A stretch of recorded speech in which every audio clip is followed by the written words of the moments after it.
keris yang bolong itu katanya keris yang gagal produk, bukan jagat. Itu pendapat yang kedua. Pendapat yang ketiga, bagan yang tidak bisa bercampur. Ini kan kekurangan. ya. Tetapi di balik kekurangannya, pegat wojo itu Ya, tadi karena ada angsar atau tuah yang luar biasa dahsyat tersimpan di Kan dalam. ku bilang itu.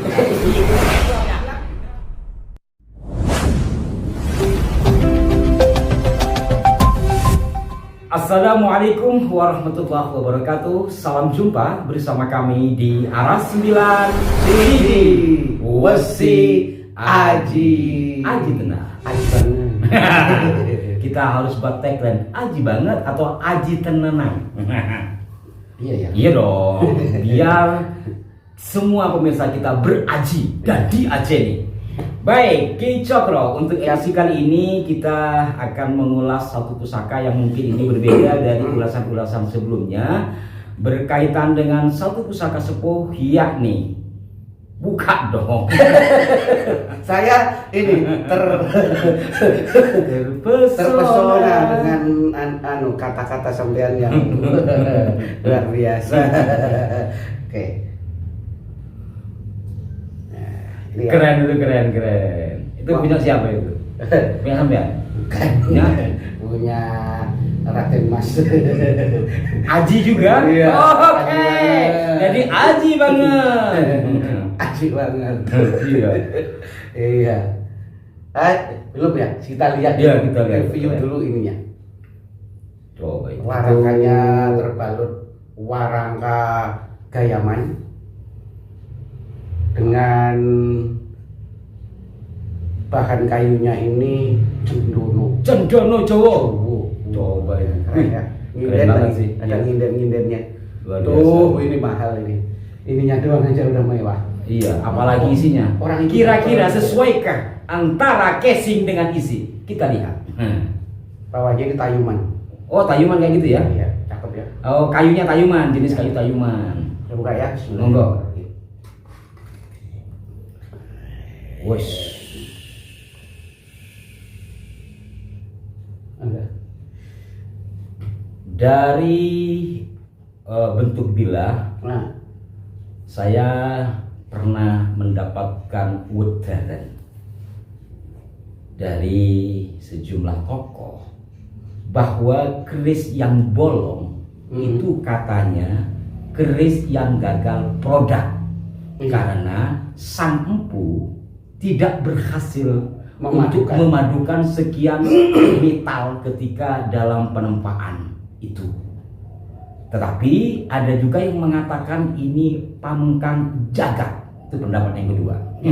Pendapat yang ketiga, ada yang menganggap ini adalah pusaka yang tercipta dengan sendirinya karena memiliki keistimewaan.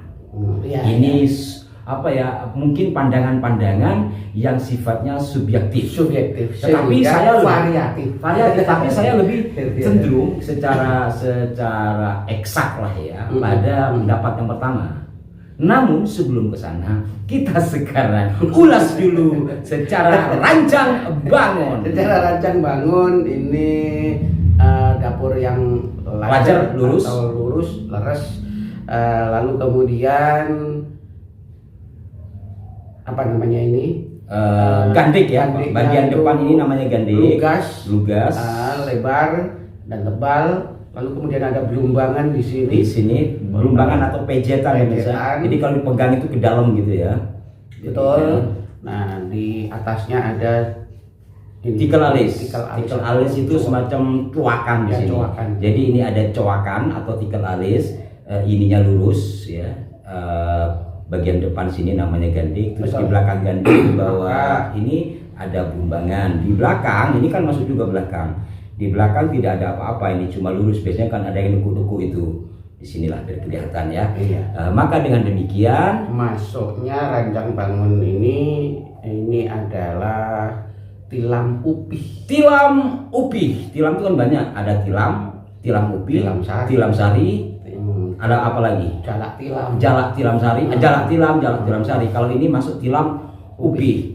Baik, secara filosofis sekarang tilam upi itu menggambarkan, kalau tilam kan tikar katanya ya, Permadani, melambangkan ke harmonisasi yang indah dalam suasana kekeluargaan, harapan doa supaya kita adem tentrem kan gitu ya. Adem tentrem, ora kurang pak sandang, ora kurang pangan. Nah, itu ya. Itu tilam. Tapi kalau ada upihnya, ini yang saya terus terang kurang referensi. jadi Tapi yang jelas tilam apapun rujukannya ke arah sana ya. Ketentraman dalam membina keluarga, baik keluarga di rumah maupun keluarga sebuah perusahaan, organisasi atau network.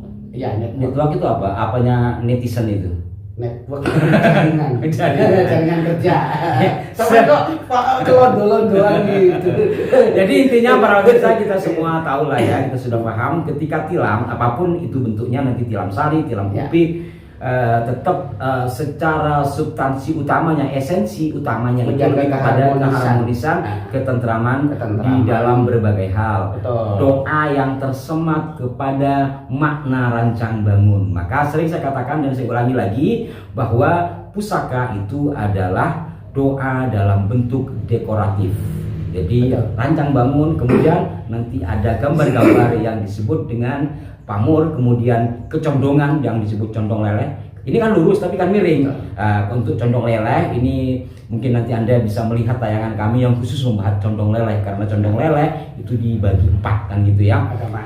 Ada makna tersendiri. Sekarang kita fokus kepada pusaka ini. Kalau dari sisi pamor ini masuk, pamor ini sekilas seperti Rojo Abolorojo, singkir kan gitu. Ya. Tapi kalau singkir kurang tegas, nah kan gitu. Kalau singkir biasanya juga nggak nekuk bagian atas ya, lebih pada kayak kalau kita lihat dari sini kayak Rojo Abolorojo. Iya, lebih cenderung Rojo Tapi Abolorojo. begitu kita naik lagi ini di on the top of mountain lah ini, maka masuknya on the top of mountain. Ini. Ujung gunung atau ujung gunung. Artinya mungkin bisa dimaknai sebagai pencapaian yang tinggi, yang pada puncak atau harapan ingin mencapai puncak. Betul. Harapan ingin mencapai puncak. Jadi kalau dalam tingkatan usaha puncaknya pada batas mana, kalau dalam jabatan ya, puncaknya sampai batas mana. Jadi intinya bahwa ini filosofi doa secara pamor, harapan untuk mencapai puncak, dreaming of the dream. Wow. Apa berarti mimpi?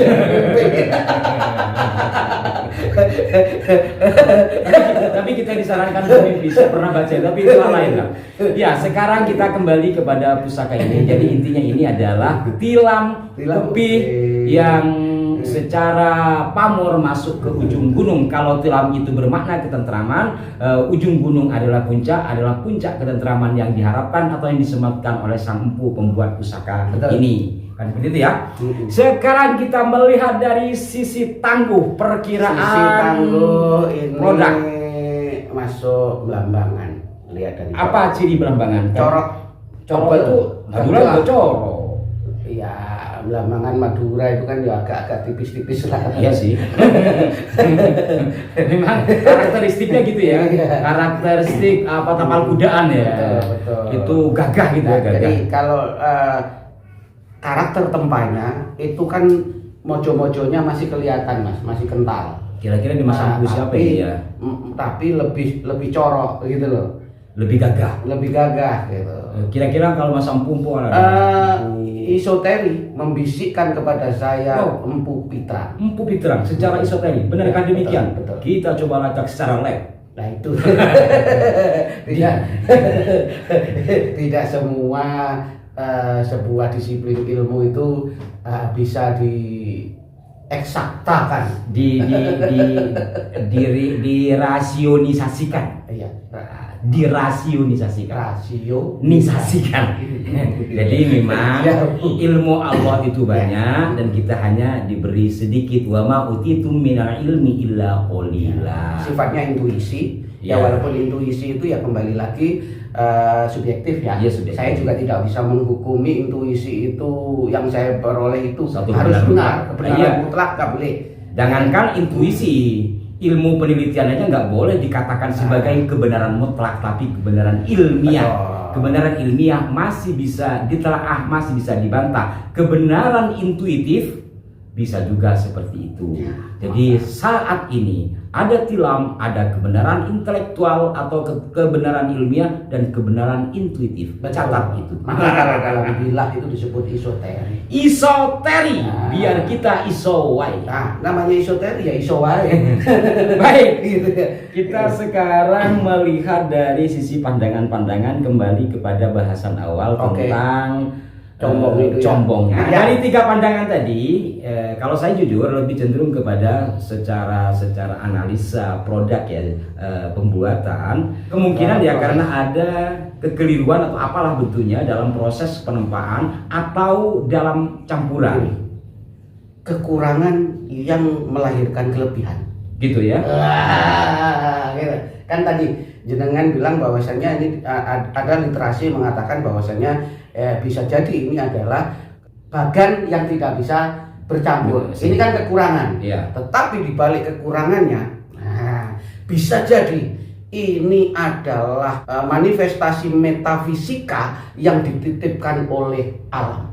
Oh begitu. Oh iya. Kalau begitu, saya juga punya rumusan sendiri. Ini rumusan pribadi ya. Memang secara umum agar kita itu lebih objektif menilai, memang karena kelemahan atau ketidakberhasilan di dalam proses tempat. Tapi ada pandangan saya secara subjektif, secara pribadi, bisa saja karena kalau kembali kepada proses supranatural spiritual ya. Iya. Jadi saking kuatnya di dalam proses tempa itu dengan daya cipta yang dilontarkan oleh Sang Empu, sehingga terjadi padatan energi yang memisahkan atau membelah bilah.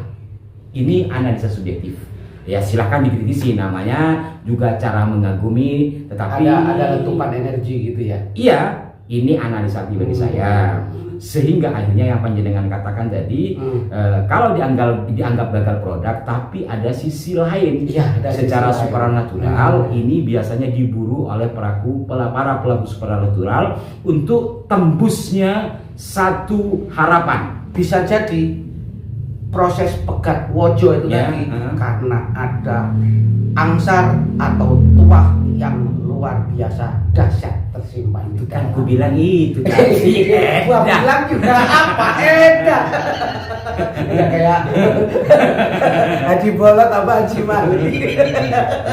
Ya inti itulah para pemirsa ya. Iya. Lepas dari apapun pandangan seseorang, namanya subjektif, silakan saja menilai. Tetapi inti utamanya bagaimana kita menghormati sebuah karya. Tetap kita sama-sama tidak tahu secara pasti, karena yang kembali kepada istilah tadi, kebenaran ilmiah itu saja masih bisa dibantah, apalagi kebenaran secara intuitif yang sifatnya subjektif. Baik, Ki Cokro, barangkali ada pesan kepada para pemirsa kita dengan kecombongan ini. Apa namanya istilah untuk menghargai bilah yang combong atau pegat wojo itu adalah pamengkang Jaga. Maka semoga ada sebuah energi pamengkang jagat yang bisa melampaui Batas. waktu, sehingga karya leluhur bangsa kita ini yang pantas kita banggakan ini akan selalu bisa melompati waktu dari waktu ke waktu, dari masa ke masa. Mantap. Dan bagi Anda yang ingin konsultasi lebih lanjut tentang pamengkang jagat dan pusaka ini, hubungi Ki Cokro. Nanti nomornya aku taruh di kolom deskripsi. Oke.